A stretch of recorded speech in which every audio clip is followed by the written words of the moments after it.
You're listening to The Voluntary Life, where you can hear ideas for finding freedom in an unfree world. Visit thevoluntarylife.com to connect with the show and hear all past episodes. Here's your host, Jake.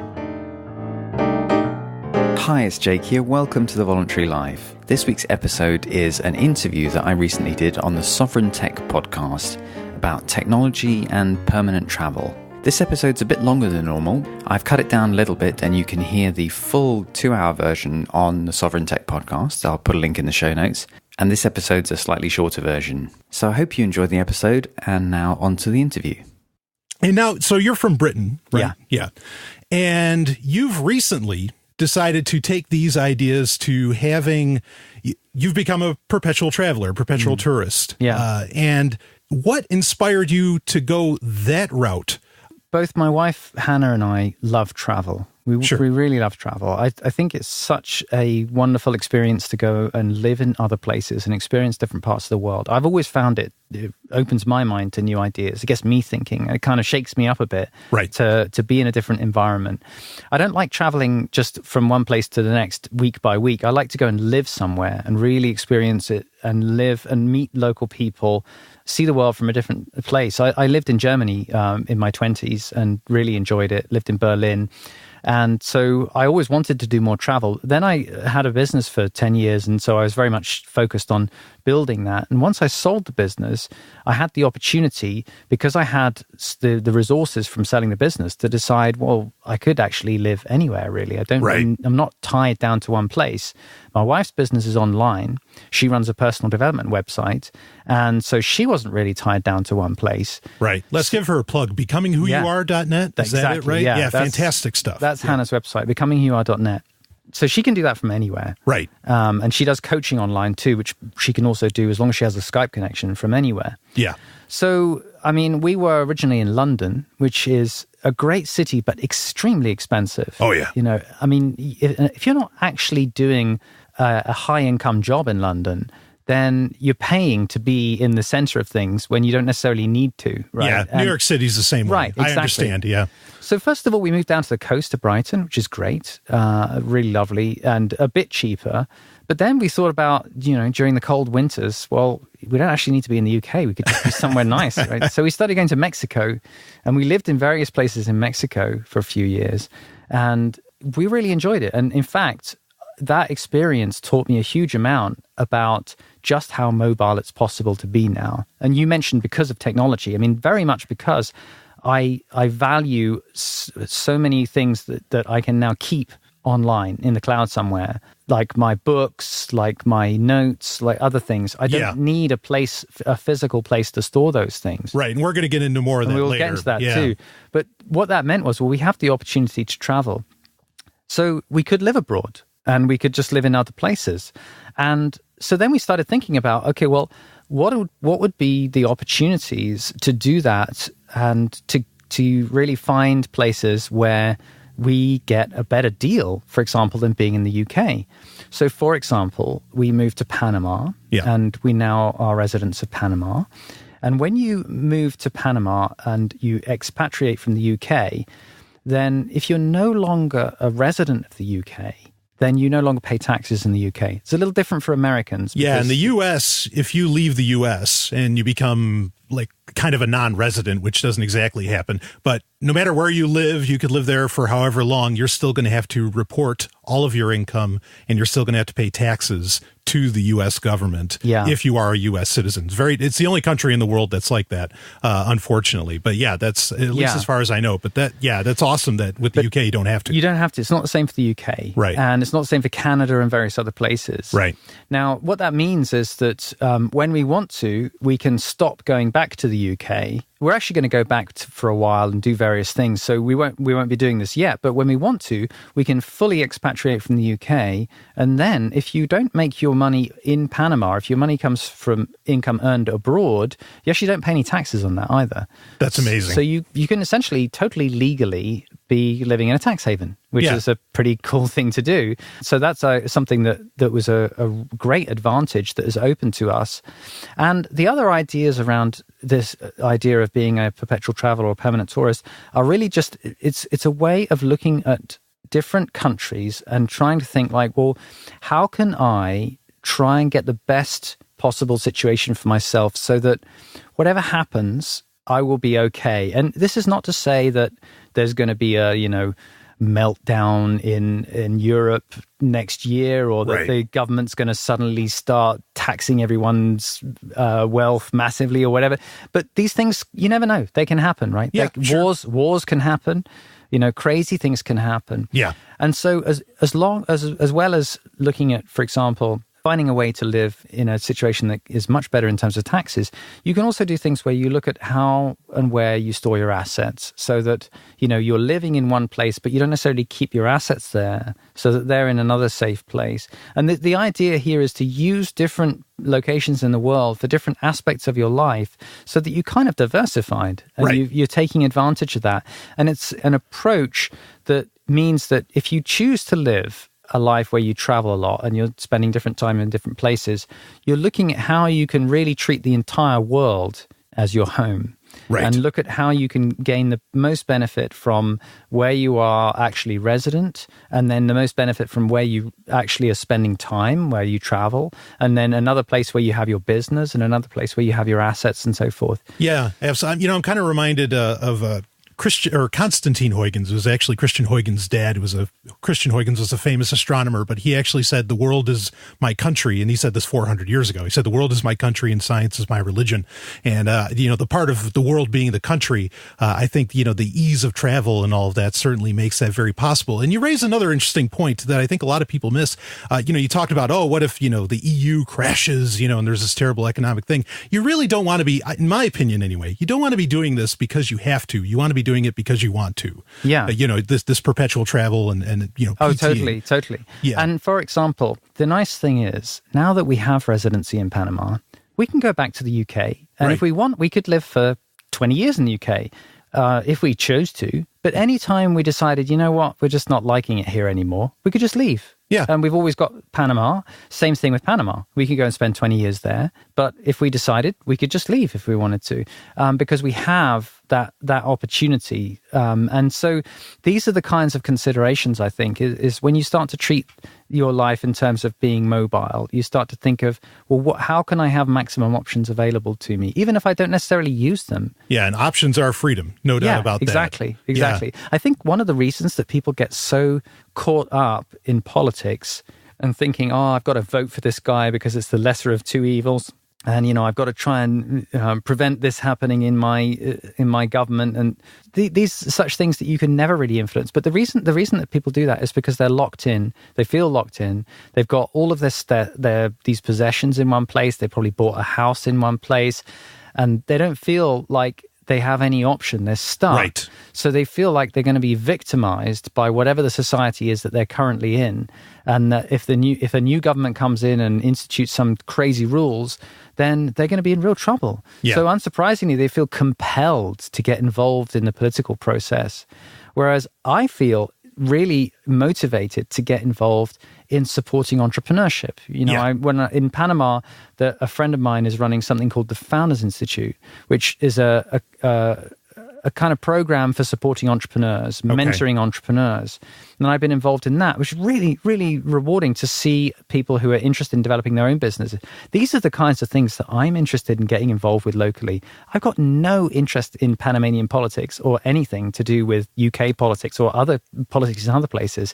I'm interested in dealing with people in my own life, one-to-one, in a way that I can really make a positive impact on and a positive change on. Yeah. And I treat the crazy people who call themselves rulers as an inconvenience, that if it gets too much in one place, then I'll just move. Yeah, absolutely. And with getting involved in the politics and all that, I mean, first off, I think a lot of people are acting out of the feeling of they have to. Yeah. Like it's their only option, which you're highlighting. It's certainly not their only option. And I think too, certainly business, and of course more recently, tech businesses and all of that, they are really the only thing that I think you can really sit down, look at the numbers, look at the paper and say, yeah, this is what's skipping eons ahead of what government could ever dream of doing. This is the thing that, that is really besting government, not at their own game, because their game is violence, but as an alternative. And that's inspiring entrepreneurship. I didn't know about that in Panama. But what is it? The Founder Institute. That's an exciting thing. That's fantastic. So now, I'm sure a lot of people hearing this are going to want to know, okay, this sounds fantastic. How do I do this? I think there's a lot of preparation that gets involved in becoming a perpetual traveler or, a permanent tourist, however you put it. And a lot of that gets into, on your show, one of the things I like that you talk about minimalism a lot. Yeah. Which is, well, if you want to describe like the concept of minimalism, and then I'd be interested to hear, we can break down, what exactly you went through, to get to that point. Minimalism, how would you describe that? Well, that's a great question, because I think people use that term in different ways. Good point. And certainly some people are minimalists. They call themselves minimalists because they think there's something, wasteful and wrong and evil with having material possessions. And I certainly don't feel that way. Right. As far as I'm concerned, if you want to spend your money on buying loads of things, good for you. Sure. It's a personal choice. I consider minimalism to be a trying to be really conscious about everything that you own, so that you only own things and you know why you own them. So you own things because they give you more fulfillment in life. Mm-hmm. Because the thing about possessions is that it's very easy to accumulate a backlog of stuff that maybe it made sense when you got it, but now it's just sitting there. Yeah. And for example, I had a bunch of ski wear, right? Okay. Which I got because I thought, hey, wouldn't it be great to go skiing with these friends of mine? And I'm going to be doing that each winter, and it's going to be great fun. And then I realized, skiing's actually really expensive. And also, I got together with my now wife, who doesn't like skiing. And so, I had this stuff sitting around that I wasn't using. But it was just sitting there, right? Yeah. And that's just one example that you can have loads of stuff like that if you're not conscious. Another thing that happens, I think, is that we all want fulfillment in life. We all want to find ways to be fulfilled.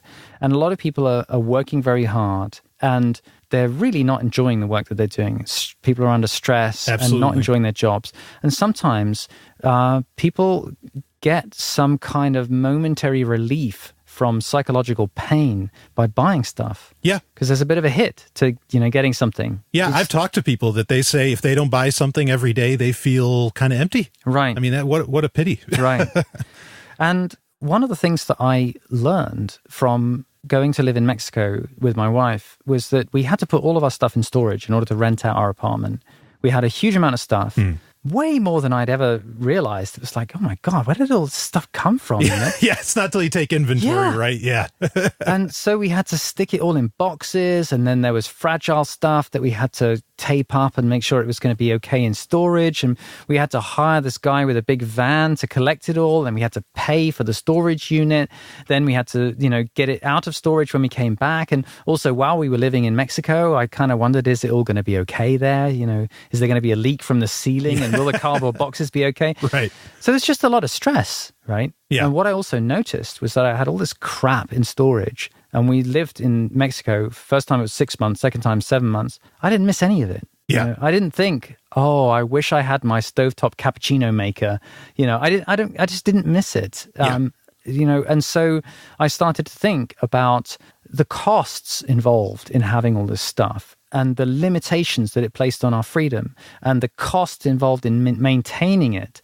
And I started to think about things that are really important to me. What really matters to me? My wife, my relationship with her. I love traveling. I love writing. I love ideas. I love reading things.Ese are all things that I don't really need any stuff for. Right. And so we started to really just downsize all of our possessions just to make travel more practical. That was the initial thing. Okay. And as we got going, we just found that it was actually really liberating. Yeah, it almost turned into a philosophy of sorts. Yeah, absolutely. And right. It was actually kind of a buzz getting rid of stuff. It was like, hey, that's gone. I don't have to look after it anymore, Yeah. And not only that, but I was getting rid of stuff, and I also had a much greater respect for the things that I kept, right? Right. I need my laptop. It's really important to me. I use it every day. and I really value it. Yes. And so I know exactly why I have that. Right? Yeah. It's got a purpose in my life. Same with my phone, and same with, you know, some of the other things like some of my clothes. But I only need so many clothes, right? You know, and so a lot of clothes that I did have, you know, I realized, like, when was the last time? I don't even know when I last wore this. So I just sold them all, or gave them to charity, the ones that were not in a state to sell. Sure. And yeah, it ultimately became a philosophy of life in terms of a way of helping me focus on what matters to me. And being more intentional. Yes, right. exactly. I mean, that's the really, because I've kind of ascribed to some degree to a minimalist perspective. I own very few things. Yeah. And I'm trying to like shrink that down as much as possible, and the digital space really allows for that. But yeah, it allows you to really think about what you're doing with what you have, and it honestly, like, a lot of times, even like, you know, with the clothing thing. Yeah. Like, it can, granted, I'm notorious for wearing all black all the time. And, you know, actually, you mentioned it to me earlier today. You know, you'd said, wow, you know, that's got to eliminate some decision fatigue and stuff like that. Exactly. And it's like, yeah, I mean, pretty much I get up, I look in my closet. Well, what am I going to wear today? I'll just pull down this black shirt. You know, and all the jeans are the same color, and it's fantastic. And that definitely has a very freeing aspect, very liberating aspect to it as well.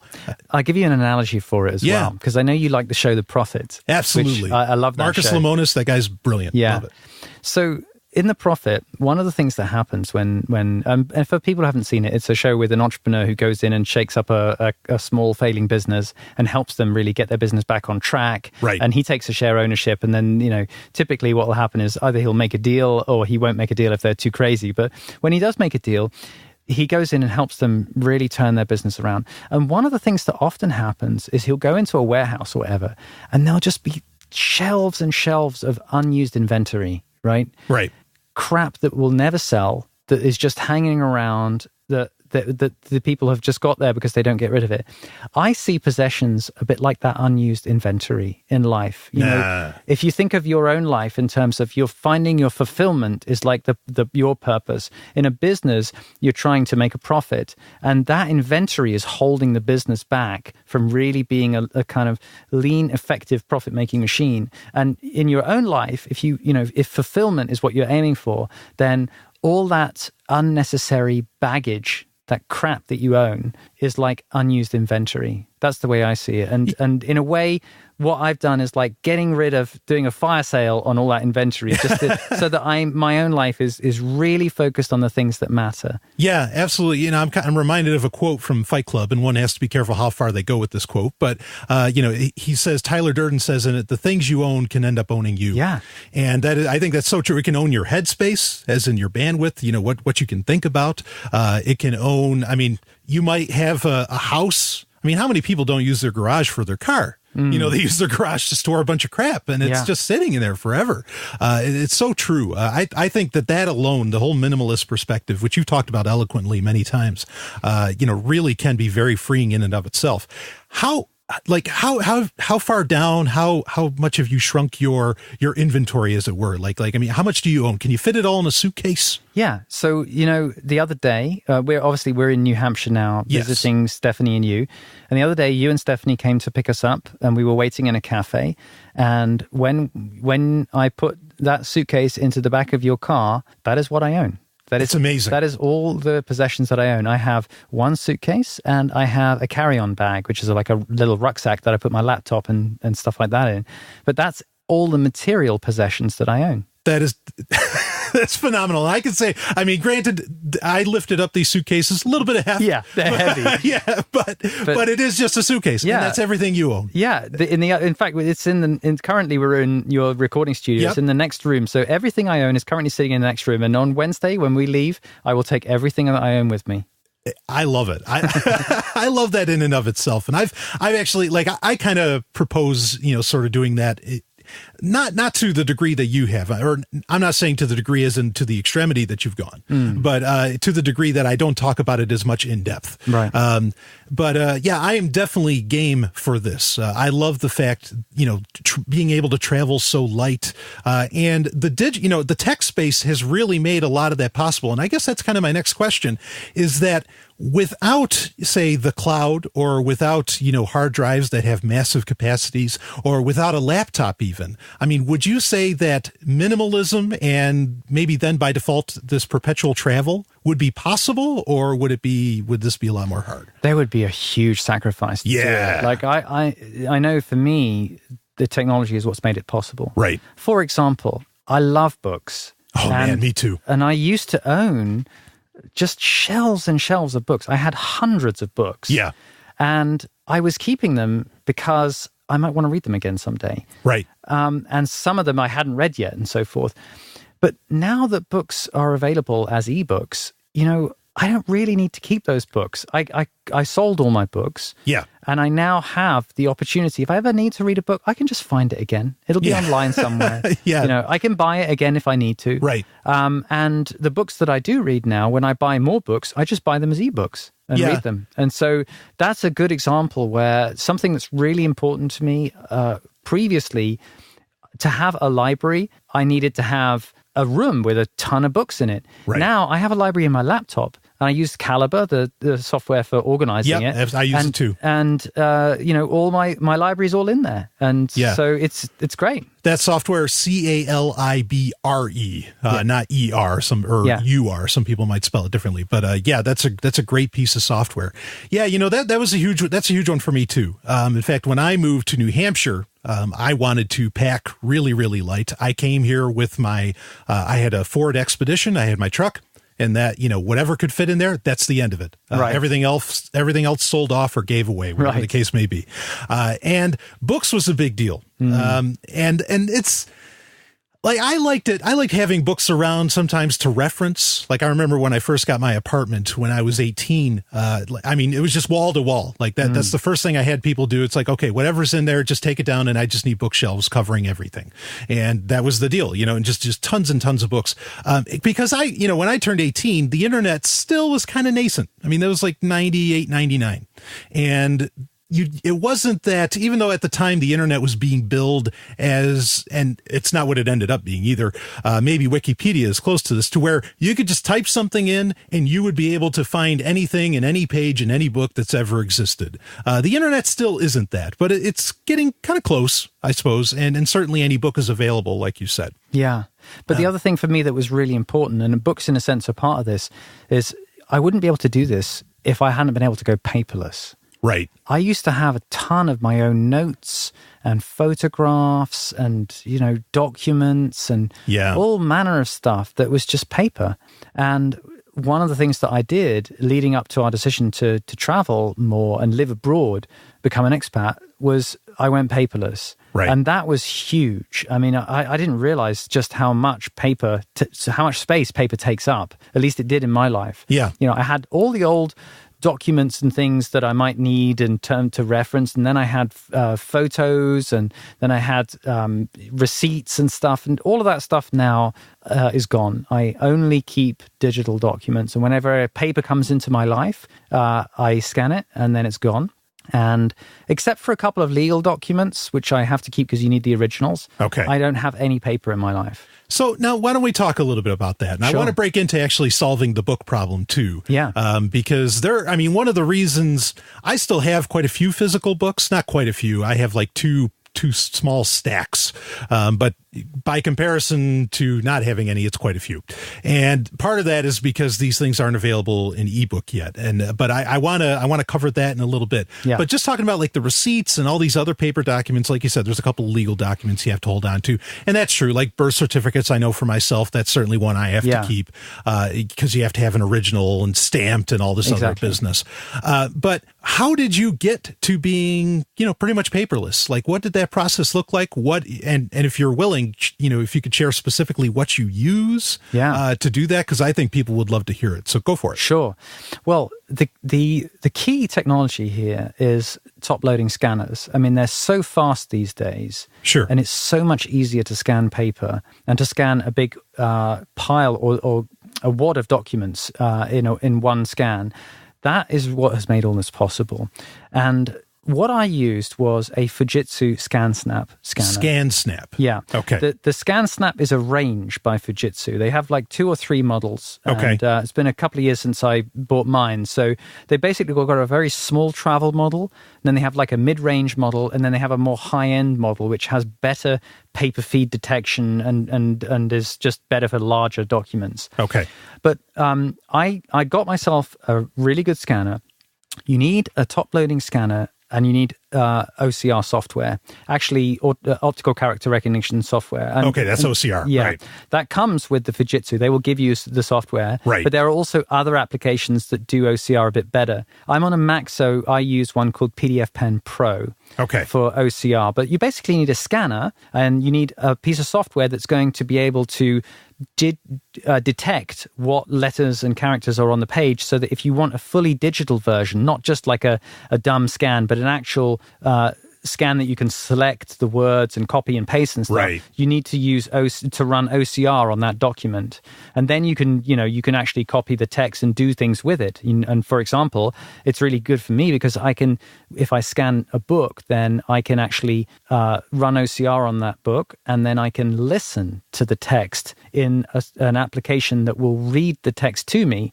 Like on my iPhone, I have an app called VoiceDream, which if I put a text file in there, or a Word document, or it accepts various things. But if I've put some OCR'd text in there, then I can have VoiceDream read me a book.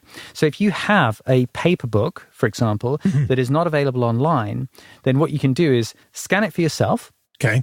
Then run OCR on it, and then stick it in an app like VoiceDream and listen to it while you clean the apartment, and while you go for a walk or whatever. It actually means that you can listen more effectively than just reading it. Right. So now, does this app does it use a really good just stock voice system? Like, I mean, it doesn't come out as boring when you're listening to it? Yeah, like I mean, you have to, obviously it's a robot voice. Sure, so, right. You can choose, they have like male and female voices, and you can choose different accents. If you want an Australian to read it to you, or an American, or a British person. See, I can see points where that could be kind of hot. Yeah, that's right.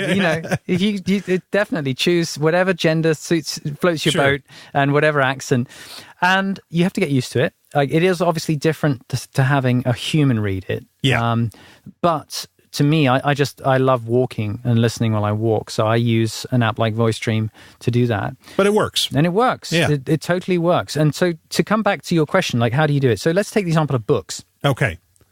So I had hundreds of books. Some of them I just sold because, frankly, I was keeping them as a reminder to myself that I'd read them, and I didn't really need them. And I use Goodreads to mark down the books that I've read, so I remember what I've read. And right. So I didn't need them just on the shelf for that. But for the ones that I hadn't read yet, or that I might want to reference in future, you can send them off. There are lots of companies that will scan them for you. Yeah. If you just want to send them a box of books, they'll do it all for you. Yeah, there's one I know of, Dollar Book Scan, that's actually pretty popular. But go ahead. Yeah. I did it myself. It's cheaper that way. See, now this is interesting. Yeah. That you can do it completely on your own. You can just totally do it yourself. Then you could have real quality control. I'll admit, I worry because, like, with Dollar Book Scan, when you send them off, that book's gone. Like, it's all over. It's effectively burned. And what if they screw something up? I mean, some people's books, like, I can think of one book. There's a book called The Mana Machine. This book it's from the 70s, very rare.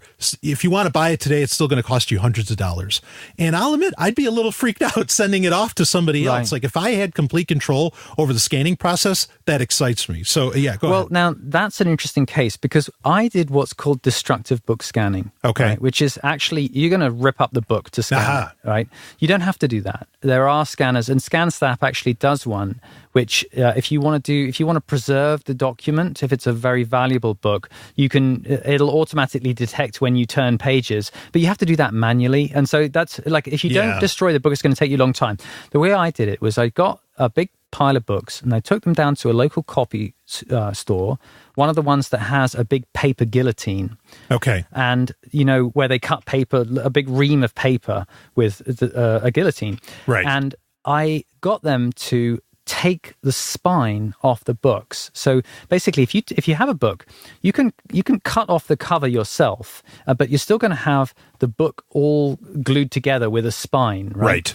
So if you take it down to your local copy shop, then for cents, not on the dollar. They will cut off the spine for you because they just put it in the guillotine and press a button and it chops the spine off. Okay. And then you basically just have this big wad of paper with printing on both sides, which is the text of the book, right? And they hand it to you stacked in order. They just give it back to you. Okay. They'll put a rubber band around it and give it back to you. Okay. And not many people do this, so you have to they might kind of look at you a bit funny if you're asking for this, and find out, how much different places charge. But I can't remember. It cost me, I don't know, maybe 40 pence per book or something very trivial, right? Cheap, yeah. And so then you take that home, and you have a top-loading scanner. And depending on the model you've got, you may be able to just put the entire lot on top, or if you have a slightly cheaper model like I had, you may have to put it through in like 3 or 4 batches. Sure. You basically just load it into the scanner. It'll scan it all through for you. Then you run optical character recognition software on it, which the ScanSnap will do as it's running, or you can do it separately afterwards. Okay. And then what you have is a PDF, which both will be a scan of the original text as it appeared in the book. But it will also have the characters recognized as text behind it. So there will be text embedded in that file, in that PDF. Which is great for conversion. Yeah, which you can doing the audiobook. Exactly. Which, like, if you then want to take a quote from that book and paste it somewhere, or if you want to listen in as an audiobook, you can totally do all of that. Yeah, see, that's phenomenal. I love having that amount of control. And we were talking a little bit about this earlier, and like you said, if you get done with the books that you want to scan and everything, you can just sell the scanner right back off. Yeah, exactly. Just like you've been doing with all your other stuff if you're going minimalist. Just stick it on eBay and sell it. And as long as you've looked after it, then, if it's a nice ScanSnap, then you can get a relatively decent price for it. You could even buy it secondhand and then resell it secondhand. Yeah. You can't beat that. And you need that also not just for your books, but for example, I had to have a top-loading scanner to get rid of all my documents as well. And so once you've got rid of everything, then you can use, like I have them now, I just use a phone scanner because frankly, so little paper comes into my life now that if I want, like maybe once a week, I will just scan a piece of paper that I need a receipt from something or whatever it is, and then I've got it. Yeah, I mean, there's even like Google Drive. The Google Drive app can scan. It has a scanner built into it now to where you can just take snapshots, and it does. Yeah. It even does some OCR, as I understand it. There's other apps. Microsoft has one. There are plenty of free options. But yeah, go ahead. So you got your documents, and there it's really a thing where you have to decide, okay, well, what kind of documents are these, and what do I need to do with them? Because, for example, you're probably going to have some documents that are confidential that you're not going to want to put anywhere that they could be accessed. Right. So you need some encryption solution for yourself. Sure. So, for example, I use an application, a password manager application called 1Password. Okay. Which runs on a Mac and on my phone. And for some sensitive documents, copies of my passport, stuff like that, I put them in 1Password. Okay. Other things, I've got various encrypted drives that I put things in. But there are also just stuff that you may want to keep that, frankly, I don't really care who sees, but I just might need it. Yeah. And I think Evernote is a great solution for that. Okay. See, now I've never messed with Evernote, so feel free to give a sales pitch on this because I don't really talk about it much. I know it's popular, and I love the fact that it's available like on everything, like the Evernote app, or of course it has a website interface too. But I mean, like they even offer it for free BSD, which other than me, I don't know many people that use that operating system. So so go ahead with Evernote. Well, Evernote is just a container for notes on text files and web pages. And it's basically somewhere that you can just put anything. And as you say, the nice thing about it is it's extremely easy to get information into there. Mm-hmm. For example, you can, there's a web clipper that goes on your browser. So if you're looking at a web page and you want to keep a copy of it, you just clip it and it's in Evernote. Or you can send an email to Evernote and it'll put it in your store. And basically it's or you can scan things using the Evernote app, or you can enter things directly in the Evernote app. So it's very, very easy to get information in. But essentially, they're just notes which can have attachments inside them, which it will display, like, for example, PDFs or other things. It will show them inside each note. And each note, you can attach metadata. So you can tag it. You can tag it as a receipt, or you can tag it as a travel document, or whatever. Put dates on it and everything. Yeah. I mean, it will date things and it will locate things. Automatically. Yeah, automatically. Okay. And so anything that, if you, basically, for me, it's where I store reference information. So if there's stuff that I might need to refer to at some stage in the future, then I will put it in there. I'll give you an example. Sometimes I see infographics that I like. Sure. And they're interesting and they make me think of something.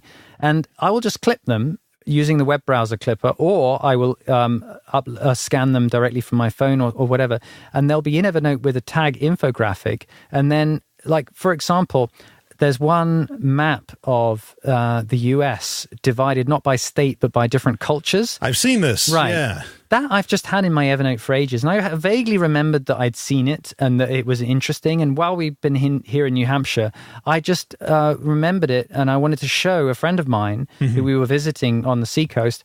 So I just got open Evernote and checked. I searched, I think, for infographic US or America or something, and I just found it immediately, and there it was, right? It was easily accessible. And so things like that, anything that you might need to refer to at some stage in the future, if it's a receipt that you want to keep or anything like that, it's super easy to store them there. And the great thing is the search is good. I don't really need to add a lot of metadata to things because it's very easy to search. And it also does things like, if you take a photo and put it into Evernote, if there's text in that photo, it will run OCR on that text automatically. So that, let's say you took a photograph of some instructions of how to use something or whatever. If it, let's just say it was a washing machine instructions or whatever. Sure. If you search for washing machine, it'll find that photo because it'll know that word appeared in the text that you scanned. So it's very easy to keep things and to be able to find them in future. So that's my place where, for stuff that, I don't consider confidential, I just put it in Evernote. And that way, all the kinds of things that I might have needed to have a paper file for, receipts and that kind of stuff in the past, I just put them all in Evernote. Okay. Now, so does Evernote, and actually a couple of these questions might not necessarily be relevant to Perpetual Traveler, but I'm curious more about Evernote a little bit. Like, is there unlimited storage? So Evernote is one of those freemium models. Okay. You can start off and you can just start using it for free. And then they have different levels of subscription. And to be honest, I've kind of forgotten what the different levels are and what you get. Yeah. But for example, it has if this, then that integration. If you subscribe. Okay, so, IFTT, right. Yeah. So I use if this, then that quite a lot to automatically put some things in Evernote. So for example, when I publish things on my blog and when I publish things on Facebook, or I can't remember which ones I've done now, I just keep a record of all that in Evernote automatically. So that if I want to see, my text from my show notes from my podcast, or whatever, I've got a copy of all of those in Evernote, almost like a backup, Yeah. Okay. So there's various things that you can do. That's just like the fact that it's integrated with if this, then that shows you that they want to make it really easy for you to just put data in there. Sure. And some people think that it's a little bit of a Roach Motel model of data that, Evernote does have its own format, right? I mean, you can get it out in XML. Okay. So if I ever want to get my data out, I could get it all out. But it's maybe not the most convenient. Maybe not the most convenient. And also, if you're really into control, then you've got to bear in mind this is running on Evernote servers somewhere, and it's not encrypted. Right. So I would never put anything in there that I didn't want anyone else to see. Yeah. So you're kind of dealing with proprietary models. Yeah. Understood. And it's a cost benefit thing for me. The convenience of using it. Like, I don't care if anyone sees that I've clipped an infographic of different cultures of America, and what I mean. Like, that doesn't bother me, and so I just use it for all that kind of information. And another thing to be aware of is that because it's so easy to store stuff there, another joke about Evernote is that it's a write-only model. In other words, you just dump stuff in there and never actually look at it again. Yeah, well, I think people do that with all kinds of different software. Right. But I have actually found that it is very helpful, and I do run searches on it, and I do find myself using it. I mean, for example, when you come to the States, you have, as a foreigner, you have the ESTA thing that you have to buy. You have to pay to get access to the US. You have to, every 2 years, if you visit, you've got to pay the border control people. Sure. It's like a visa thing. Sure. And So, I couldn't remember when was the last time I did that. And so I had the receipt for that in Evernote so I could check to see if I needed a new one. And it was just that kind of stuff. Yeah, that level of convenience is fantastic. Yeah. So now the next question, I mean, have you ever used it as like a mind mapping software? As in, like, have you ever used it to maybe put together, I don't know, say maybe a theory you're developing, a personal theory of some kind, or... Well, I love mind mapping, and I do use a mind mapping application. Okay, and so you use something else. I use something else to that. I use a specific app that's called iThoughts, which runs on a Mac and on an iPhone, to create mind maps. And for example, when I'm planning a project, I'll often put a lot of project notes in Evernote. Okay. So let's say I want to do a new book about something. I'm doing research on it, and I clip some information that's going to be useful, and I'm also writing notes for myself.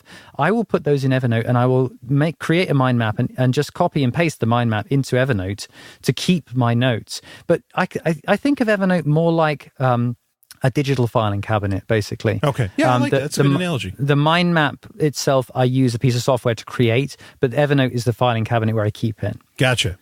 Okay, so now why don't we shift gears a little bit on that? I'm curious. I mean, I think a lot of people, the next thing I'm going to ask, a lot of people already have sort of a solution that they run with, but I'm sure traveling a lot, you take photos, obviously, of everywhere you're going, I assume. What do you do? What do you use for, I mean, if you even want to get into what you use to take the photos, or if you just use Apple's software that they have in the iPhone, that's fine. But like, what do you use for picture storage? I mean, does that go, I know some goes to Evernote, like you said. But what do you use like for that? Like what's your best solution? This is something that has changed over the years because it's always been a really frustrating part of my tech setup was getting a good solution on photos. Photos have been quite difficult. Okay.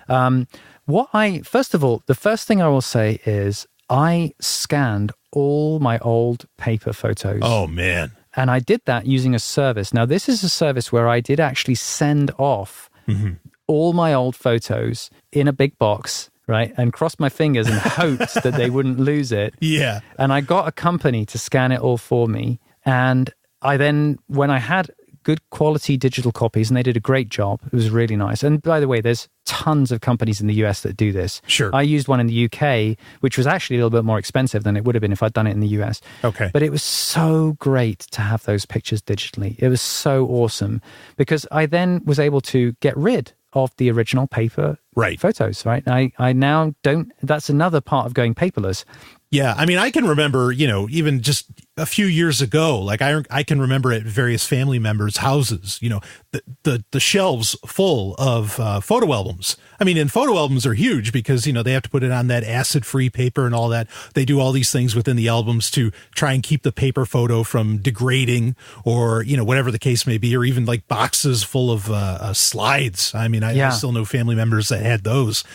This is stuff that takes up a lot of room. And it will degrade. And that's the thing is that when you have it digital, then you have the opportunity to make a backup and you have the opportunity to keep those pictures forever. So I think if anybody who still has paper photos, I so recommend getting them scanned. Yeah. Not only that, but it was also really nice because what I could then do, if you have paper photos, you probably got a few albums from different things. And when you have it digitally, you can actually organize them like by year or by location or whatever you want to do. And obviously there's some time investment in cleaning up the metadata. But if you want to do that, then you can get a really nice timeline of your pictures from your life. It's almost like having a journal for the years gone by when you never had it. Yeah, but that process takes time. It's nothing compared to the time I remember seeing my mother settings all these pictures aside. Okay, we'll put this one in this album, and then you have to move the paper and lay it down just so and set it up. Oh, that had to be a pain in the ass, and that took probably months, if not years, to really get have that look really good. As to where what you're talking about, no doubt it's going to take time. Yeah, but not anywhere near that amount of time. Yeah. So I had all of these photos from the past digitized, and then can't remember when I started using a digital camera. It was probably like 2003, 2004. Then all my photos were digital anyway, so I had all the digital ones from then on. So I had this huge load of pictures, and I really wanted them backed up and stored in the cloud. Right. And for years, I was trying to find a solution for this. And this is before Apple Photos came out. And so for a while, I found a couple of solutions. There were various companies that tried to do this and went bankrupt. But the solution that I ended up using for a while was called Picture Life. Okay. And they basically did this thing where they run an app on your local computer. You tell it to search various folders. It'll find any new pictures, and then it'll upload them, and you'll have your cloud copy. And then if you want, you can take certain pictures and put them into a shareable folder that you can give to other people. So online, right? Right, online. So a couple of years ago, after scanning all these historical pics, like these old pigs, I got in touch with like old friends from years ago and said, here's a bunch of pictures, and gave them like a set of pictures as a present, from when we used to hang out in school and college and stuff like that. And so I did that for various people. But I used that solution for a while, and then early last year, Apple came out with Apple Photo, which is essentially their iCloud solution for photo storage. And I have to say, I was concerned about whether or not it would work and how well it would work, because Apple's used to have a Photos app on the Mac that was terribly buggy. I mean, it wasn't any good at all. I have to say, the new solution works really well for me. I now use Apple to store all my pictures, and I'm able to access them on my phone if I want to, but they're not taking up loads of space. They're just thumbnails, and then you can pull down the real picture if you want. If you make an edit on your phone, then it'll edit the one in the cloud. If you make an edit on your laptop, it'll edit the one in the cloud. Right. And you can also undo, because it's non-destructive editing, so they have the original somewhere.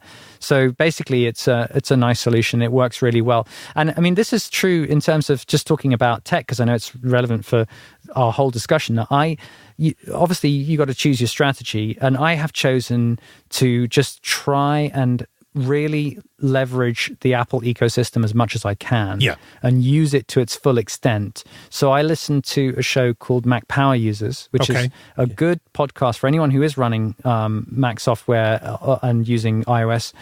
Mac Power Users is a very nice podcast for showing you different ways to really make the most out of the Apple ecosystem. Sure. And so now I have it all in Photos, and it works really well. Nice. Okay. So there's a great solution. And I agree with you. Like digital photos, it just makes sense. Yeah. I mean, like, it's mind boggling to think of doing it any other way.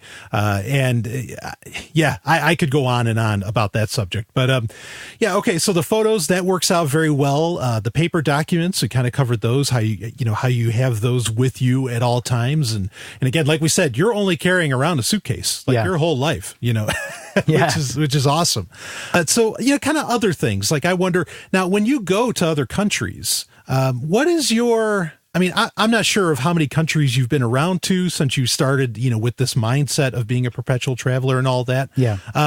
But like, what is your experience with connecting to the internet? Because a lot of these services we're talking about, aren't offline. Like they need to connect. And like, how often, I'm curious, there's a bunch of questions I could ask on this. Like, how often do you have to use a VPN? But in general, how is your internet connection, like history, as far as like, how good has it been? Yeah. Well, it's variable. It's definitely variable. Yeah. For example, one of the countries that we really have enjoyed living in is Mexico. And we've really loved living in beach towns in Mexico because it's just a great quality of life. Sure. Mexico feels good. Beautiful beaches. It's cheap.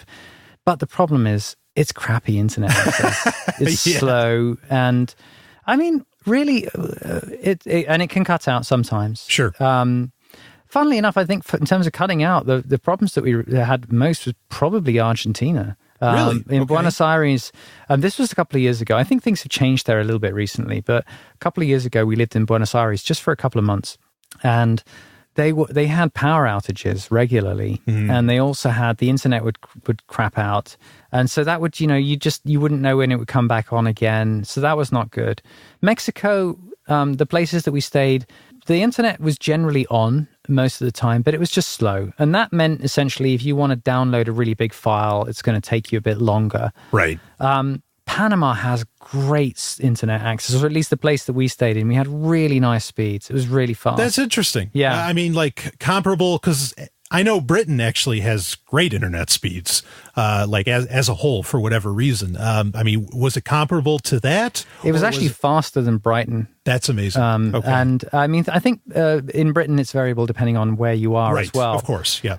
But yeah, so it is variable. You mentioned VPNs, and I think that's super important, especially, I mean, we as travelers, because we tend to go and live somewhere and actually stay in one place, we work at home a lot. So we're often actually on our own home network, but we do work in cafes sometimes. Right. And so having a VPN has been really important for that. And so we do use a VPN. And whenever we go to a cafe or anywhere that's a public Wi-Fi, we're always accessing it on VPN. You are always, okay, yeah. So now, like I started recently a cybersecurity consultancy. And because a lot of businesses now, you know, it's kind of the industry term is business 2.0. You know, their employees aren't going to some office where they have a network that's trusted. They are doing kind of similar to what you're doing. They're just going to some cafe. Yeah. And that's kind of the first thing I recommend. And I put it right in the employee handbooks. It's like, look, if you're at some cafe that you don't go to like every day, you need to be connecting with the VPN, you know, without question, because you don't, I mean, people are spoofing the Wi-Fi networks there. I mean, do you ever run into like, what are the maybe you don't know the answer to this, and that's fine if you don't, but I'm curious, like, what are the names of like the Wi-Fi networks when you go around? Is it usually just a bunch of digits, or is it all in like the native language? The reason I ask is because one of the first things you want to look for is like, you know, what does like if you're in America, does the Wi-Fi network name say Starbucks, you know, and you know, look at the name. What's the name? And I can imagine it'd actually be kind of troublesome to go to other countries where you don't speak the language. And it's like, you know, what is, I don't know, escuchar, or, you know, like what the hell does that mean? Right. So like, well, I think that's not so much of an issue, because generally when you go into a cafe, we ask what the Wi-Fi network is, and they'll have the password up on their blackboard or something like that. And you mentioned languages. I mean, we have learned survival Spanish. You know, we need to do a lot more. Spanish. But both my wife and I speak survival Spanish, and we're working on improving it. So learning the language definitely helps. But yeah, we ask what the Wi-Fi network is and so forth. So that's generally not too bad. I think so you know the deal. Yeah, generally we know the deal, and we use VPNs. One thing that I haven't done yet, which I really keep meaning to do, I just haven't got around to it yet, is I'm really into automation as much as possible. And there are a couple of apps on the Mac that you can use to automate different processes. One of them that I use for a couple of things is called Keyboard Maestro, and allows you to record little macros that, you know, if certain conditions are met, then your computer will automatically do certain things. And you can record like complicated macros. And one that I keep meaning to do is check if I'm not on a home Wi-Fi network to turn on VPN. So it does it automatically. So it would automatically do it in case I forget, right? I like that. Because obviously there is a cost to the VPN. It slows things down. Sometimes if you're at home, then, you know, if you've set the password yourself, then you don't necessarily need it. But, or I don't know, maybe you think you should run it all the time. I'm not I don't recommend running VPNs all the time. There's that problem that the speed issue. And then there's also sometimes you run into where like you have to re-log into services because it's going to send you to like google.fr. Right. And that doesn't work out very well. But but if you're on a non-home network, then, you know, I have to remember to turn on the VPN, and I'm going to get around to, I know people have done this, so I know it's possible with Keyboard Maestro, but I'm going to get around to doing a macro to get my computer to automatically log it, to automatically start the VPN if I'm not at home. Right. I like that. See that? Yeah, that's a clever idea. So have you had any troubles connecting like with the VPN? I know some countries, some like ISPs and other places, they've starting to really crack down like on like they'll know if a VPN's connecting. Have you ever had any issues connecting to a VPN wherever you've been? No, I've actually never. The only thing that I've noticed is that it used to be possible to sometimes, you know, there are videos will only be shown to certain audiences. So like American media companies won't show, I think it might be Saturday Night Live or one of those like comedy shows. I mean, you can only see it in the States. You can't see it abroad. On YouTube, right. Right, on YouTube, I think, right? Yeah. And it used to be that if you logged in with a VPN based in the US, then you could watch that. Now, I can't remember which one it is, but I just noticed when we were in Panama that one of them has started saying, oh, you can't watch this on a VPN. Yeah, see, that it's an interesting point. I'm not to the point yet where I'm recommending people don't bother with VPNs. And I think I'd never actually say that, but it does seem like the VPN technology itself is starting, or the use of VPNs is starting to lessen in its viability. Yeah. Like kind of with what you just described. But then at the same time, a lot of services like Netflix are now available in every country. Like one day, I don't know how exactly the business decision behind this, but just maybe 2-3 weeks ago, suddenly Netflix said, okay, we're just going to flip a switch and now you can get a Netflix subscription anywhere, which was, a very new thing, because there was always the trouble with Canada and all this other different areas, and people would use a VPN to kind of get around that. But okay, so VPNs have worked for you. Yeah. I mean, they've been very, very handy. Internet connection, spotty, like you were saying. Sometimes some places it's great, like Panama, you said it was great. Other places, not so great. Yeah. Yeah. The other thing I was going to mention, actually, in terms of things that you really need if you're living as an expat in different places and traveling, but also just things that I think are really important, as I really value having a good password manager. I just think it's so key, because if you're logging into different services and you're moving around, you're going to have passwords, and you're going to need to be logging in, and people end up using the same password in multiple places, and then they get hacked, and it's just a nightmare. And I'm on the Mac, so I use one called 1Password, which is great. Yeah. But there are other solutions out there too. Yeah, I was actually just at Liberty Forum 2016, and I hosted a panel, the Future of Internet Privacy panel, which was a great time. And that was something that pretty much every panelist was recommending. And in fact, 1Password came up a couple times. Right. So that is one that people, and they admit it's not open source. My audience on Sovryn Tech can care about that thing from time to time. And, but it is a great solution. And it has been audited to some degree. And so it does work. LastPass is another one. I've kind of steered people away from doing that. There's KeyPass, which is another popular one. Is that one the open source one? Because I know KeyPass is open source. Right. And it's kind of a weird hybrid model. They were cracked into pretty recently, but in any case, it's a good hybrid model. It's one I still kind of recommend. And there's a couple different versions of it. There's KeyPass Classic, and then there's just KeyPass. But that's a great point to bring up, especially, what I usually recommend, and this is somewhat dangerous, and actually I think the danger really goes up exponentially if you were a perpetual traveler. I usually recommend what I call the little black book. You get one of these little Moleskine books, okay, and you put your passwords into that. But here's the problem. If you're going to be traveling a lot, and especially if you're carrying like maybe a suitcase or something that doesn't fit in the overhead bin, various government agencies will flip through, those luggages, or through the luggage. And so that's not such a great solution for that. So I agree. I think especially if you're being a perpetual traveler, having a great password manager is essential, because it is near impossible to really keep track of great password hygiene. Yeah. We'll call it that. Yeah, exactly. It's very, very tough. You don't want to be using the same one all over the place. I'm glad you brought that up.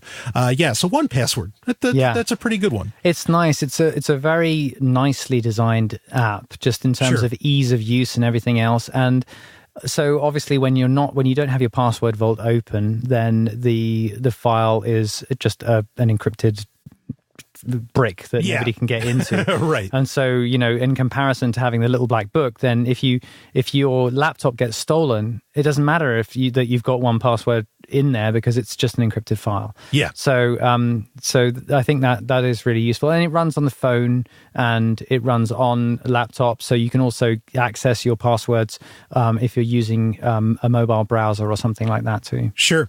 So now, how about I'm going to ask you a hypothetical. Sure. I think something a lot of people, and actually it's kind of a direction I would love to see happen recently. And this is, practically nobody uses this. Actually, I ran into a great friend, Derek Slopey, at Liberty Forum this year, he's the first person I've seen, in probably over a year, use a Windows phone. Okay. Right. Nobody uses this thing. But the Windows Phone recently came out with a technology they call Continuum, where it allows you to take the phone and you can plug it into any monitor, any USB device really, or Bluetooth device. And when you hook it up to this larger monitor, it'll actually turn it into like a desktop. all from your phone. Really, really cool, because then all you have to carry around with you is a phone, and maybe there's a monitor somewhere. Or what's very popular is, and actually Airbnb is another thing I need to ask you about. Sure. But that is a very important part of our this is a huge part, I'm sure. So we need to get into that. But like most places you'd stay, a hotel or whatever, they're going to have, a flat screen television of some kind. And all of those can be turned into monitors. They have an HDMI port on them, and you could turn that into a monitor. So it's really cool that you can do that. I wonder, do you see a point where maybe you wouldn't want a laptop in the future? Maybe if smartphones had more of the ability to be more adaptable to get work done? Do you get what it might just? I do. Yeah, what do you think I've thought about it a lot. I've thought about it a lot. So, for example, I do have an iPad, and I do like the screen real estate of the iPad. Right. I understand what you're saying about plugging a phone into an external monitor, but I really like just the ease and comfort of use of an iPad. And I have thought multiple times, why do I need a laptop? I could just live off this iPad. The problem for me at the moment is a couple of things. I write books, and this is my sort of, apart from my podcast, this is my other key focus at the moment, is writing. And I use an application called Scrivener, which is a writing app it's a really great writing app. It's only on Windows and OS X, I believe. Those are the only two platforms for it. Yep. But it's just awesome. It's kind of a longer discussion to get into why it's so different to a normal word processor, but it's a very different philosophy of application. Yeah. And they've been saying for years that they're going to bring out an iPad version. They haven't yet. So I wouldn't be able to use that on my iPad. And the other thing that is not as easy on an iPad is podcasting. You need to plug in mics, and there's software that doesn't run on iOS that runs on a Mac. Well, now you do have GarageBand on iOS, right? You do. But it's not the same? I'm not a huge fan of GarageBand. Okay. Yeah, right. I like Audacity, for example. Yeah, that's what I use. Of course, not on Mac, but that's what I use. And also, it's just... There are various things that are easier when you have a laptop. If you want an external mouse and you want to plug in microphones and all this kind of stuff, you need a lot of ports. You need ports. Yeah. And so there are some things with audio you might be able to find a workaround, but I just don't think it would be a bit cumbersome. So when it gets to the point where there's a really easy solution for writing and for podcasting, my two key activities, right, then it will become much more of a live question for me. Do I really need a laptop? Sure. Unfortunately, we're not there yet. Yeah. But I think it would be great just to have an iPad, and I would definitely use an external keyboard, and an external mouse. But I don't necessarily need a laptop. It's just that software that it develops in different speeds for different kinds of app. Right. Another one, for example, is I use a personal finance application. Okay.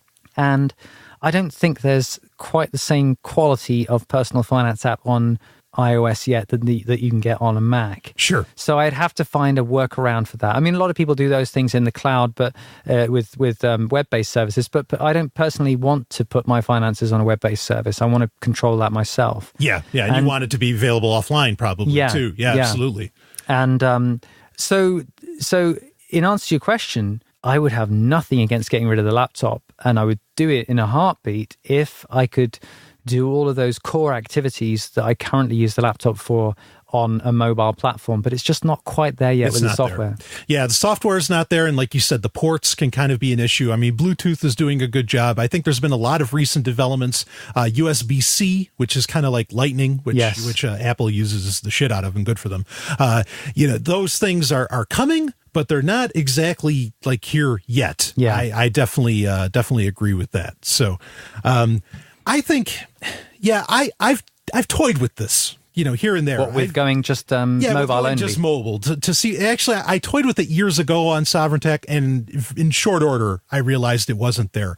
And actually, Android, which I use, has a lot more challenges, especially when it comes to audio, because there's an issue with audio processing in Linux itself. Yeah, that iOS since it's not, iOS is BSD based to some degree, as I understand it. But whatever Apple magic they did, they've solved that problem. Right.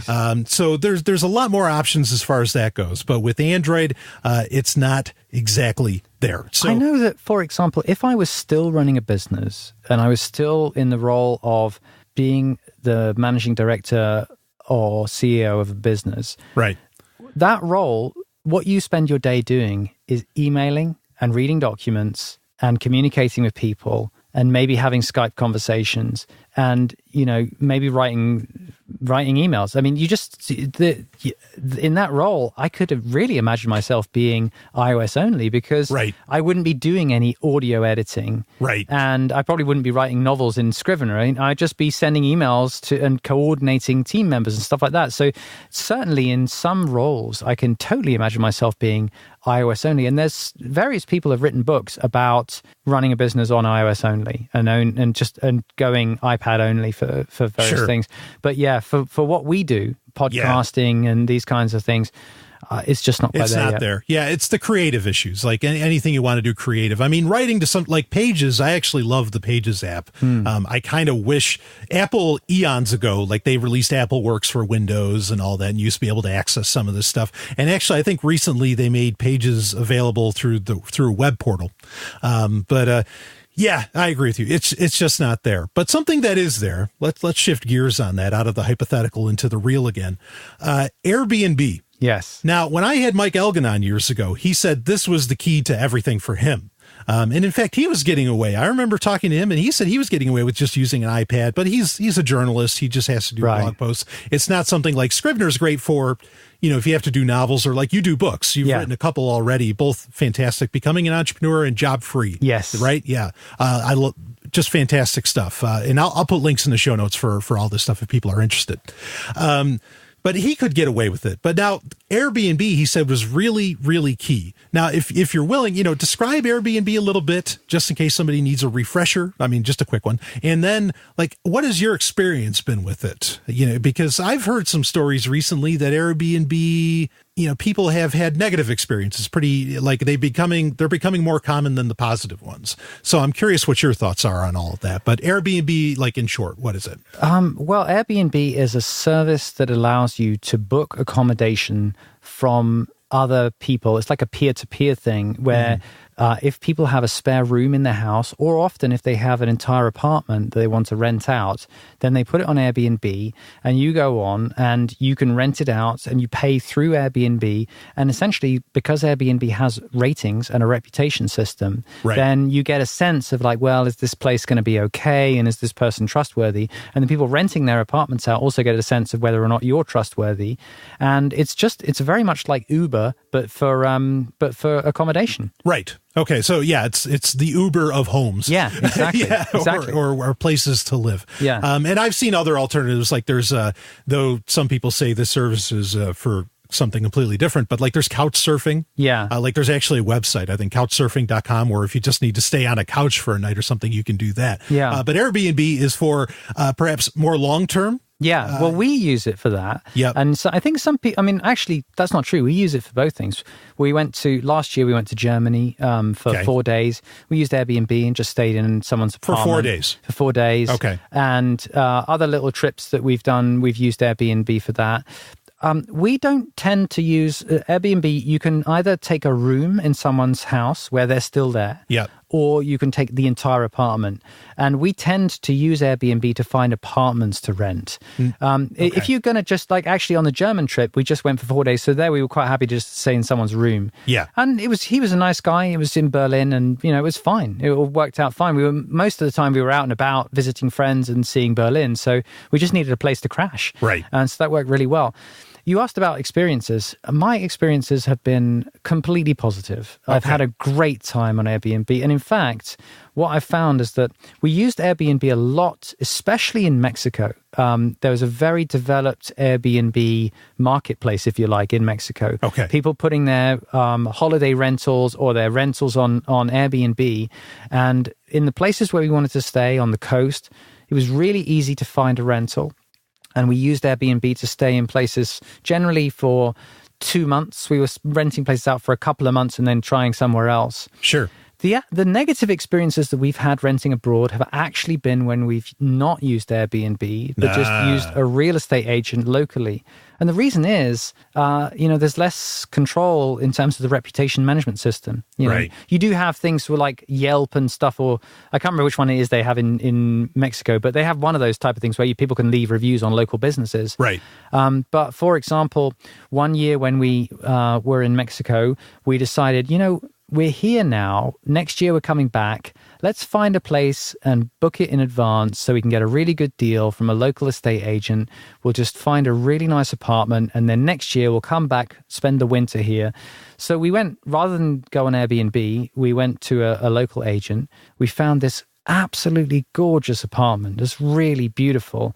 We reserved it. And then just like that summer, we organized all the contracts and everything. And I think we put a deposit down, and the winter came. We got on the flight to go to Mexico, and while we were changing planes in Canada, we got an email saying, "Oh, oops, that place that you reserved is actually not available, but we'll find you something else when you get here."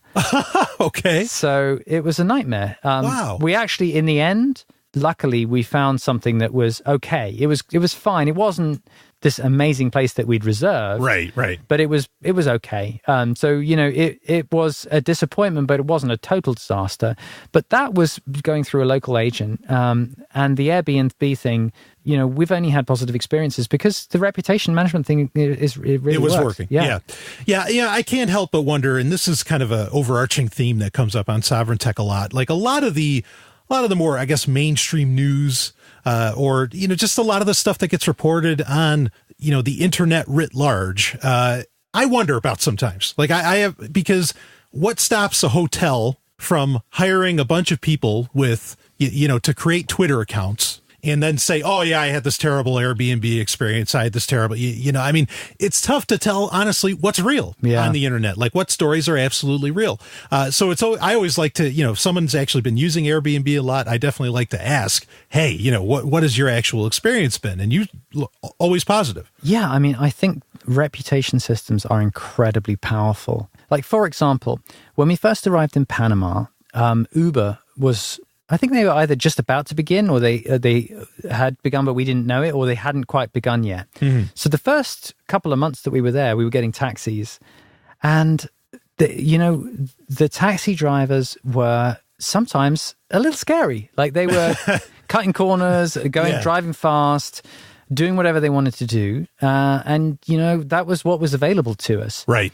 Uber arrived, and the difference in service was amazing. Yeah. It was actually the same price as getting a taxi. Mm-hmm. So the taxis were kind of like, beat up old vehicles that were being driven by guys who were driving kind of crazy. Right. These were people who had really well-maintained cars, well-maintained vehicles, that they were kept really clean. They were really nice people. They were very polite and drove really responsibly. Yeah, and you weren't judging it like upon price. Like if it was half the price, you'd give it a lot of slack. Right. Yeah, but that wasn't the same price, right? But the thing is that these drivers knew that the reputation system in Uber meant that if they drove like a mad person, then they'd get a bad rating. Sure. And consequently, it was just great. And we actually ended up using Uber all the time in Panama. Right. If we were going out to dinner, we'd take an Uber there, take an Uber home. If we're going to a mall on the other side of town, we'd take an Uber there. It was just great. It's amazing how far-reaching that business has already become. Yeah, it's changed the experience of travel. Sure. Especially for people like let's say you don't speak Spanish very well, right, and you're a bit nervous about visiting somewhere like Panama City, then getting a taxi can be a scary experience because, you're getting into someone's vehicle and you don't necessarily know if they're trustworthy and all of this kind of stuff. And we've always kind of managed that kind of thing. It's been fine. We've never had any real problems apart from bad driving. Mm-hmm. But the difference is if you use Uber, you've already got an account. you're going to pay in your own currency from your own bank account anyway. You don't have to deal with handing over money to the driver. Right. And not only that, but you have, even if you don't speak Spanish, you can kind of make it work because the driver already knows the destination. Or we do speak Spanish. Yeah, because you put it into the app. Exactly. So we do speak Spanish, and sometimes we had nice chats with the Uber drivers, and sometimes we just didn't say anything. But we could have made it work without any Spanish in Uber. Right. Yeah, no, that's an interesting point to bring up too, is like, how do you get around? I mean, now, do you choose particularly places that are walkable? Do you look at that in advance when you're choosing where you're going to end up?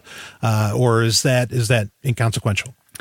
Well, we've always enjoyed living in walkable neighborhoods. Okay. I just really like it. I think if you live in a neighborhood where there's stuff happening at street level, cafes and bars, then there's more to see. I like the atmosphere. They tend to be the funky neighborhoods where there's interesting stuff happening. So we've always tried to find those places. So, for example, when we arrived in Panama City, we had a really nice lawyer who helped us out with a lot of the kind of things that we needed to do, all the official bureaucracy, paperwork stuff. Yeah, the pains in the butt. Yeah. And we asked our lawyer, listen, this is the kind of thing we like. We like cafes. We like things happening at street level. We like walkability. Which neighborhood should we go to? And he immediately said, check out this neighborhood. And he showed us this place. So that's where we went and found an apartment. And, okay. So, that we like to do that. Having said that, some places are much more walkable than others. Yep. Panama, for example, is a very car-dominated city. Okay. It's just way less walkable. And it's one of the downsides of Panama compared to some other places. Panama has some great advantages, but that's sort of, I consider it a bit of a downside just because I love to walk. Right. I really enjoy it. So you kind of have to find your routes. And there are places that you can walk and parks and things like that, but you have to make it happen as opposed to other places that are just super walkable. Yeah. I've never owned a car in my life. I'm 44 now. And I've never owned a car. And most of the time, I just think it's way more hassle than it's worth. I think if we lived somewhere like New Hampshire, it'd be different because this is a rural area. So you'd really need a car. Yeah, to get anywhere else, you're driving an hour. Yeah. Forget about distance. And you can tell those places even just in the language. Like in New Hampshire, you're often, when you're asking somebody, how far is it to get somewhere? And they'll tell you in time. Right. Not in distances like miles and measurement like that way. And usually anywhere you go around the world, you can tell if you're going to need a car or not based upon whether or not they tell it to you as far as in distance or in time. Yeah. So yeah, absolutely. So, there are certainly, if we chose that we wanted to live in a place like this, I mean, we couldn't live here because of all the difficulty of living in the US. But, sure. But if we did want to live somewhere like this, then obviously we'd need to reconsider and we'd need to get a car. But I just like, it's a lifestyle choice that we choose to live places where we can walk and buy things locally, or we can use Uber and get around or public transport or things like that. And that tends to be a much more urban environment and a much more kind of street-oriented environment as opposed to rural places or places where everything's really far apart that you have to have a car. Yeah, absolutely. I think if I was, going the perpetual traveler route, I would probably not.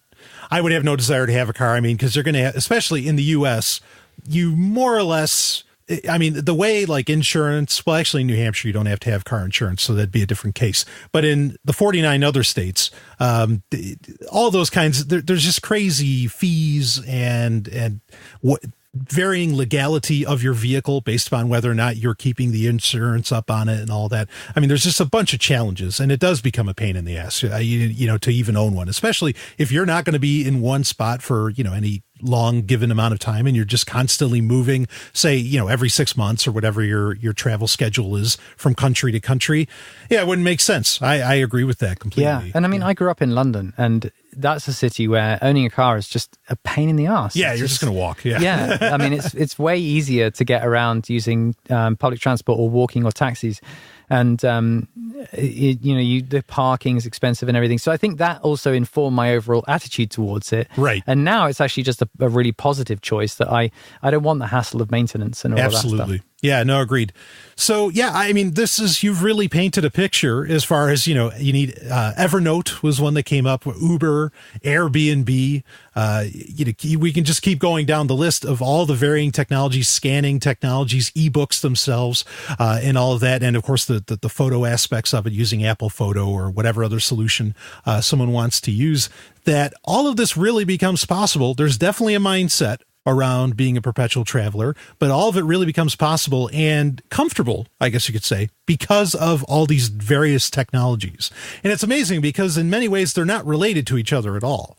But yet when it comes to living this lifestyle like you've chosen, they're pretty essential. They certainly make it comfortable anyway. Yeah, I think a lot of things have come together in the last sort of 5 years to just make this way easier and way more practical.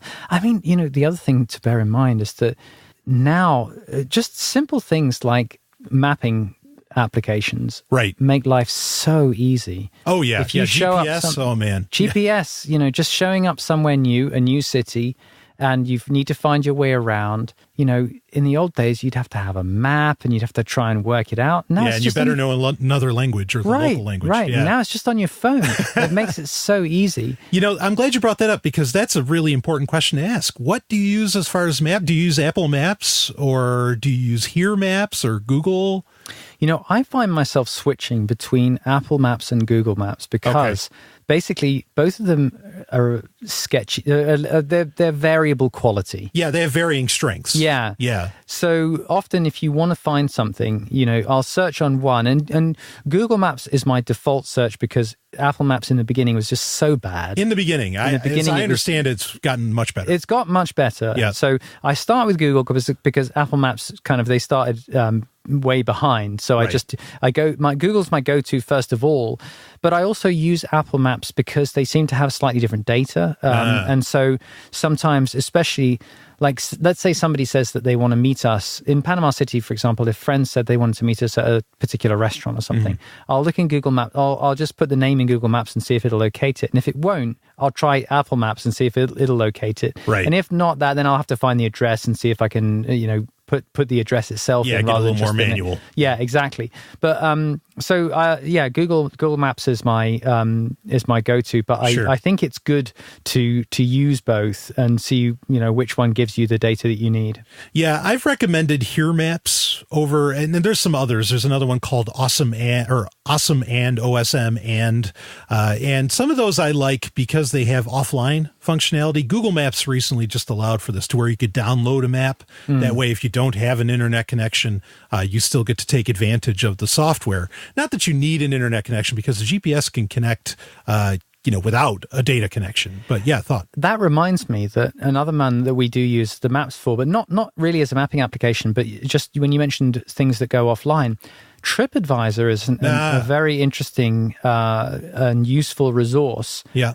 If we're booking hotels, then we totally use TripAdvisor. I mean, pretty much without fail, we use TripAdvisor to find hotels. But the other thing about TripAdvisor is that you can download city information to use offline. So that let's say you're going to visit somewhere and you want to know about, local attractions and restaurants and things like that. You can download all that offline and then use your phone to see what's available in this area as you walk around. We did that a lot in Buenos Aires. Okay. Hannah had the Buenos Aires data on her phone. Right. And because we didn't have local Wi-Fi, we didn't have roaming data for Buenos Aires, we just looked at it offline. These days, wherever we go, we tend to just get a local SIM card and have internet access because it's just so valuable. It's you get so much more out of your experience. So we don't necessarily need to be offline that much. But TripAdvisor does allow you to do that when you're traveling. So you can get they have different city apps for different cities, so that can be useful. Okay, now the SIM card, that's a great point to bring up. Now the iPhone only has one SIM card slot, right? Yeah. Okay. So some Android phones, like the one I have the Asus ZenFone 2, that actually has 2 slots. Yeah. So that you can plug in another one wherever you happen to be. But it's easy enough to switch them out on an iPhone, right? You just pull it out and... It would be handy. to have an additional one. Because the way it tends to work is that what I'll do, for example, in Panama, I'll take out, when we arrived in Panama, we got local SIM cards. Right. And we got ones that you just recharge, or like prepay ones that you just get 2 weeks worth of data or whatever, and then go and buy some more data when you want it. And so I'll take out my UK SIM, put in the Panama SIM, and then once a week or something, I'll just put in the UK SIM to see if I've had like messages or something. Yeah, any texts or anything like that, or missed calls. Yeah. Which is a bit of a pain because it means you have to just switch out the SIM once a week. It'd be kind of nice not to have to do that. But it's not that much of a big deal because it's just something to do like once a week. Yeah. Now, what's the cost generally on like these 2-week plans? Is that common, for like a local SIM card when you're traveling? Like how does all that run? So we were paying, I think we were paying $10 for 15 days of phone and internet access. Is this in Panama? In Panama. Okay, yeah. We found out that there's a way cheaper plan than that. Cheaper than $10? Yeah. Okay, wow. But we'd already bought those 2 SIM cards, so we just didn't, and we haven't sorted that out yet. But there is a cheaper plan than that. I can't remember if it was like... Either 25% or 50% cheaper than that. I can't remember. Sure. But that was, you'd get it for a month, not 15 days. Oh, wow. But yeah, so that just gives you an idea. $10, 15 days. Yeah, so that's not bad. And I mean, that's totally worth it, especially compared to probably the price that you would pay, like say if you're in America and you're using Sprint, what they would charge you for roaming. Or, what they would charge you for traveling, or like Verizon. I mean, they charge these outrageous fees. I mean, that's a steal right there. And also then you can make local calls as well without paying the roaming fees for the calls. Yeah. So if you need to meet up with friends or book something or something like that. Yeah. Funnily enough, one thing that we really found interesting in Panama is that everyone uses WhatsApp. It's incredibly Billions popular. of users. Yeah. It's incredibly popular. My dentist used WhatsApp. My bank manager uses WhatsApp.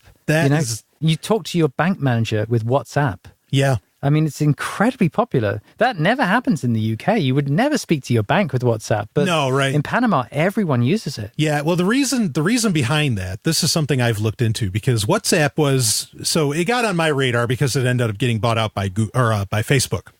And I was always wondering, it's like, all right, why is Facebook buying into this? Now, one of the things is that in various countries, these messaging apps are becoming very popular. And they're becoming like platforms in their own right. Like people won't use Facebook. They'll just use this messaging platform. Like in China, there's WeChat. In Japan, there's Line. There's all these different ones. And WhatsApp, the thing is that it uses data. What in other countries, as I understand it, SMS is the thing they charge a lot of money for. Right. And it's not data. As to where here it's in like in the United States and some other parts of the world, it's the opposite. Data is where they charge, they charge you some crazy amount. But text and calling, totally free. Right. So with that in mind, I guess that's why a lot of people really went to WhatsApp and to some of these other ones, because all it uses is data. And so they don't have to pay for the SMS messages and they don't have to pay for even voice calling and all that, because everything gets done over the data line. So that is interesting, though, that you definitely experience that everybody and their mother uses WhatsApp around the world. Yeah. And it has great encryption built into it. We still some debate. It being owned by Facebook, I think, is kind of problematic. But that's an interesting point to really bring up. So, so buying another SIM, very, very viable. That's a totally viable thing. I think that highlights for me something that I recommend to people a lot, which is buying unlocked phones as much as possible. Oh, yeah, that's so important. You've got to make sure that your phone is unlocked before you travel abroad. I mean, you can, with my iPhone, I think you can just phone them and tell them to unlock it. And in fact, the company that I originally got my iPhone for now unlocks as standard. They just give you the phone unlocked. Right. But so I think it's becoming less of an issue that it used to be. Yeah. Getting your phone unlocked. But yeah, it's super important. And we've done this in Mexico as well. We got local SIMs. It's been relatively easy to do, and it's so worth it because once you have your local phone working, then you're able to use all of those great GPS-based services. And it just makes life so easy for finding things and for eating out or finding shops or using transport or anything like that. Sure. Do you ever find yourself using like Google Translate or like any of these translate apps? Yes. Yeah, definitely. Really? Google Translate we use a lot. I mean, for example, when sending messages to our landlord in Panama, what I would do is because I just wanted to get the message out. I can speak survival Spanish, but it's a lot easier just to write a long message in Google Translate, copy and paste the text into WhatsApp and send it. And that way, I've got an immediate translation. And then I would read her response, our landlady's response. And if I didn't understand part of the Spanish, I could just put that into Google Translate and get a translation for it. Most of the time I could understand it, but sometimes there's words that you don't. Sure. So yeah, Google Translate was super useful. Now, have you ever used it? Because there's a couple features I want to ask you about. One of them is, I know that as I understand it, it can do, is that it could like take a picture of a street sign and then translate that sign. Have you ever had to use it that way? I have used that, and I love the idea because it's, isn't that cool? You just point your phone at a street sign and get it translated. My experience, and this is running on an iPhone, I don't know if it's different on other platforms, was that it took a bit of time to focus and then find the text, and then it got a bit confused, and then it wasn't just like an instantaneous, really wasn't a magical experience. No, it wasn't a magical experience. And after a while I got a bit bored with that, so I would just type it in because I find it faster to do that. Okay. It does work, but it's kind of a bit cranky. It's iffy. It's iffy, exactly. Sure. So now how about, because some people have said you can use it like a universal translator where someone can just speak, you'd hand them your phone, or you'd put your phone in their face, they would speak into it in another language, and then Google Translate would then tell exactly they said. Have you messed with that at all? I have not tried that. Okay. I use the speech to text in the iPhone. So whenever you're about to enter text, you can just press the microphone button and speak it, and then it will convert your speech into text. So for example, when using Google Translate, you can do that too. If you want to translate, something in English into Spanish, you can just say it into the phone, and then it will appear, and then it will translate it for you. But I've never tried the simultaneous one of it doing that. That sounds cool. I'll have to give that a try. Yeah, I haven't had the chance to really mess with it much, but I'm curious just how well that works in the real world. I can think of a lot of perfect situations where I'm sure it works great. But if you're out there, how does it do with dialects, lingo? I mean, I would say that, for example, when I'm wanting to make notes and I'm wanting to use the text-to-speech feature, it doesn't always work, and I have to correct things, and so it's not a seamless experience, and consequently I'd be a little suspicious of the simultaneous translation, because just spoken English to text English doesn't work 100%. So let alone putting another language in there. Yeah, I can imagine. I think you're right. So what is there anything else major that you can think of that perhaps people need to consider if they're interested in doing the perpetual traveler thing? And then I kind of want to maybe get a little more on the philosophy of it. But is there a specific app or technology, something that you found really helpful, to use as far as that goes? Well, I like to try and find apps for anything that I can automate or make easier for myself. Mm-hmm. And I mean, I use things like TripIt, which I find a very useful app. Just because when you use TripIt, if you buy an airline ticket, you email the airline, they send you the information through, you email that to your own email at TripIt, just plans at tripit.com, I think it is, or whatever, and it recognizes that email's from you. Sure. And then it will put all the information about your flight into your diary automatically, so that it's in my diary on my phone, and so I can have an alarm and I can see exactly the flight times, and the same for if we book a hotel or if we have an Airbnb booking, that all goes into TripIt, so that all my travel information is automatically kind of cleaned up and put into my calendar, so that I have all that data with me, which I find that very helpful. Sure. And you can do things with that using if this then that as well. Okay. If you want to store the data elsewhere. I try and automate a lot of those things as much as possible. I'm trying to think of other specific things to do with travel, but that's the one that comes to mind just because that is a travel app. So I would say that's helpful. Yeah, absolutely. Like I said, I think we've ran a pretty long gamut of all the different things and all the empowering things like that really make the idea of a perpetual traveler really viable. I used to travel quite a bit when I was younger. I mean, I traveled the world pretty good, and it was a bit of a challenge. Like, one of the tricks I do use, and I've heard other people mention it, so I know I didn't come up with it independently, or I came up with it independently, but not singularly, was the idea, like, I wear all black. And so that makes it easy. You don't have to pack as many clothes because, I mean, even if you're wearing dressy clothes, if you're wearing dress shirts, you just put on a tie, like a different colored tie, and it looks like you're wearing a completely different suit. There are so many things that little tricks that you can do to somehow, get everything down into luggage. But boy, I would have been carrying around, like, I remember buying novels, and I would end up trashing the book, because you can't carry that stuff around with you forever. Or even if I was going to, I'd go to a lot of science fiction conventions, a lot of nerdy stuff, and you'd want to get, maybe a collectible that they had there.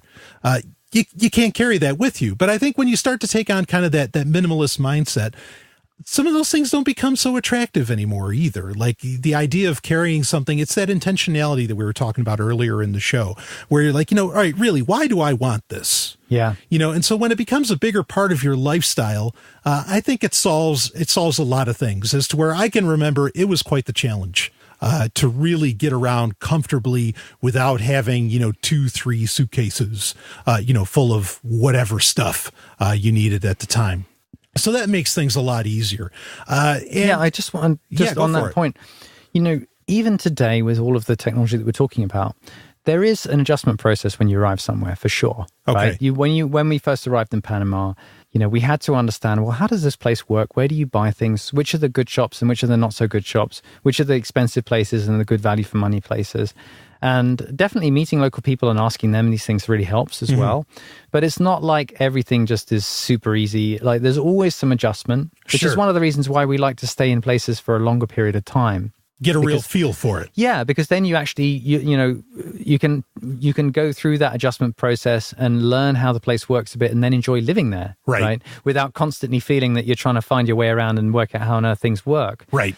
So I will say that, with all of the things that we've talked about, there are still things that you learn, and we call it the newbie tax. When you arrive somewhere, you're going to end up like when we first arrived in Panama, we walked really far to go to find a supermarket and get our food, and then we realized there was one right at the end of our street, and we bought stuff in one supermarket that was really expensive, and then we realized that the one at the end of our street was way cheaper. And there's this kind of stuff that it takes a little time to find your feet, and to really work out how the place works. But in comparison to, I don't know, 15 years ago, 20 years ago, it's just so different now. It's so easy. Yeah. See, because when I was traveling, that's a great point to bring up, because I was definitely that ugly American going around. Like, it's like, no, there's a McDonald's, I'm going there. Okay. I never even took, a lot of times I wouldn't even take the time to really like delve into and, experience what's there, what's uniquely there, what that area uniquely provides and all that. And I think it's good to really, kind of soak that in. And we've only got a few minutes left, but something I kind of want to cover is I recommend people travel anyway, whether they become perpetual tourists or not, because most people I've met that recognize, right now, especially with the political thing, and I'm sure you and I could go on, for another hour about that, but we won't. But, like with Trump, really there's real xenophobia getting spread. I mean, it's always getting spread, but now it seems to be hitting a bit of a fever pitch. And even with people that haven't come to the ideas of liberty like you have, Jake, or like I have, I've noticed in my life that people that have gotten out of the U.S. or out of their respective home country, the UK, whatever, when they do get out and they do travel a bit, suddenly they seem to realize, hey, everybody's kind of the same. Everybody sort of has the same problems. Someone's yelling at them or, whatever, there's some kind of job stress or something like that. And I think when you do that, it eliminates that xenophobia and it eliminates that very negative patriotism. Yeah. That is the source of so much, cognitive dissonance, so much blindness as to, maybe the realities of life and all of that. So I think there's a power in that too. And becoming a perpetual tourist, I imagine, just, enhances that quite a bit. Like you said, it's not, there's a learning curve. You got to get used to some things. It's not all sunshine and rainbows, initially anyway. But do you have any thoughts on that sort of thing? Oh, I really agree with you. I think, I've often talked on my show about how entrepreneurship is a really great personal development program. It's like a way to develop yourself because it's challenging and it will really bring out, issues that if you haven't dealt with some of your own personal failings, then entrepreneurship will expose them and you will have to deal with them and you will have to grow as a person and become more mature and you will have to gain humility. And I think exactly the same is true of travel and of going to live abroad in another place.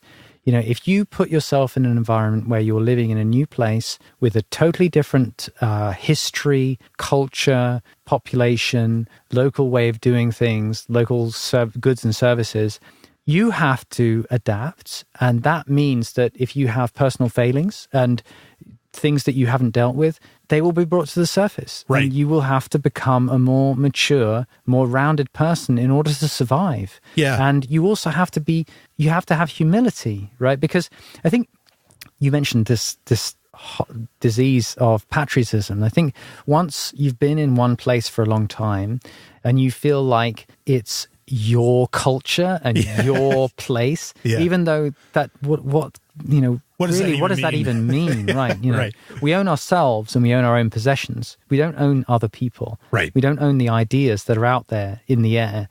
And so if you're very settled in one country, then you can start to delude yourself that, you share the history of that country in a way that belongs to you. There's a great Doug Stanhope sketch, I'm sure you've seen it, where he talks about people saying, that we beat the Nazis. Right. And he says, I don't remember any action in France against the Nazis. I don't seem to have any mud on my jeans from climbing on the hills of Normandy or whatever.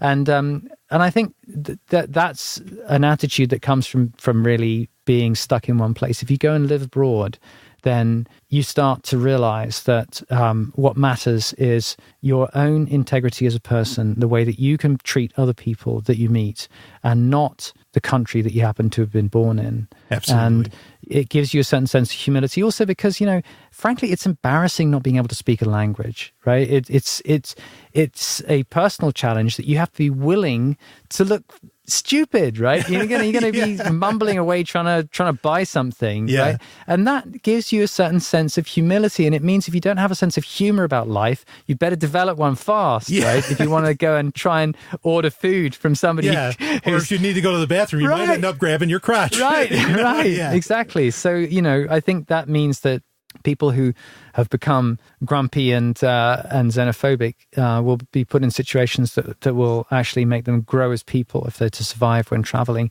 And the other thing is, I think, regardless of any kind of broader ideas about becoming a perpetual traveler, it's if you haven't done any traveling yet, try it out. Right. Just go and test it. See how it feels. You'll learn so much and it'll show you whether it's for you. Yeah, absolutely. Yeah, I think there's so much freedom to be had from doing this. And I think, it's cliche to say, but when you go abroad, you find other lands, other people, but you find yourself, right? Totally. Like you have to, like you're saying, you have to come in contact with yourself.